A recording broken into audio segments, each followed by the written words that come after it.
Alpha-1 antitrypsin deficiency is a disorder characterized by the lack of an enzyme that prevents tissue destruction, therefore promoting rapid tissue destruction in organs such as the lungs and liver. When the lungs are affected, patients develop early onset emphysema, which is manifested by wheezing, shortness of breath, decreased exercise capacity. There is no cure for Alpha-1 antitrypsin deficiency.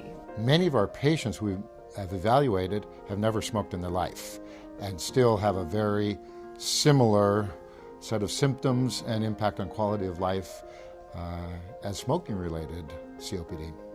The standard of care for patients with Alpha-1 antitrypsin deficiency includes diagnosis and confirmation, as well as access to a center that is familiar with taking care of these patients.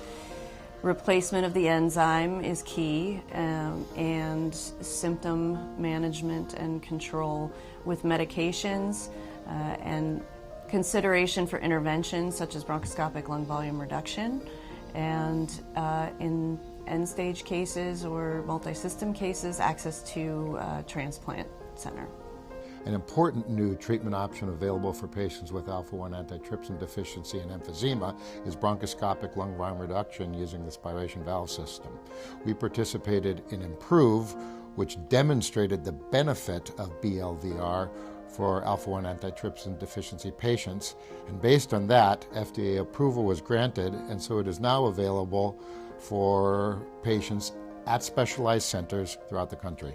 The results from the IMPROVE trial subset, which studied the Alpha-1 antitrypsin deficiency patients, were very encouraging and have certainly impacted our approach to patients with Alpha-1 antitrypsin deficiency in terms of early consideration of bronchoscopic lung volume reduction for these patients.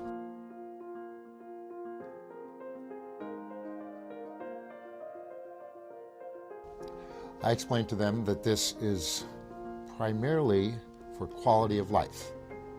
This does not cure the disease, but through lung volume reduction improves, in the majority of patients, the sense of shortness of breath, as well as the other metrics of pulmonary function.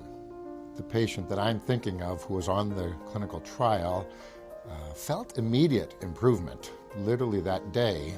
That's not always the case, but is certainly relatively common when there's an immediate effect of the bronchoscopic lung volume reduction. That afternoon after the procedure, she described already feeling that she was getting more air. And that patient had an excellent result, both in terms of quality of life, but also in the measures that we analyze after performance of the procedure, including CT scanning and pulmonary functions testing. We have seen a significant lasting improvement in the quality of life for patients with Alpha-1 antitrypsin deficiency who undergo bronchoscopic lung volume reduction using the spiration valve system that is out to well over a year as part of the IMPROVE trial. We've also seen that clinically since then. The reason for this is that the lung volume reduction that is achieved with target lobe occlusion is sustained.